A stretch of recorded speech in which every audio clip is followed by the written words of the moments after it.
بسم الله الرحمن الرحيم. أستاذ معشر المشاهدين، اليوم المغرب ستواجه المنتخب الكرواتي، وغدا المنتخب الأرجنتيني يواجه المنتخب الفرنسي الديوك. تانغو ضد الديوك.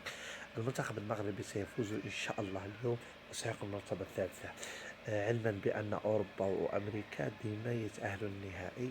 حنايا عندنا آسيا، كوريا الجنوبية تأهل المرتبة الرابعة في 2002 عندما داروا كأس العالم لاسونسيال. اليوم سيحقق المنتخب المغربي، لم يحقق المنتخبات الآسيوية والأفارقة المرتبة الثالثة. هذا ما نريد من المنتخب المغربي اليوم. إن شاء الله حكيم وزياش ومرابط وبونو الحارس الممتاز. اليوم لازم تربحوا، وتحيا المغرب وتحيا الشعب المغربي. وخاوة من شداوة، والشعب المغربي يستطيع أن يفوز بالنتيجة والأداء في 90 دقيقة. دوا زيرو، توقعات 2-0 للمنتخب المغربي بفضل حكيمي.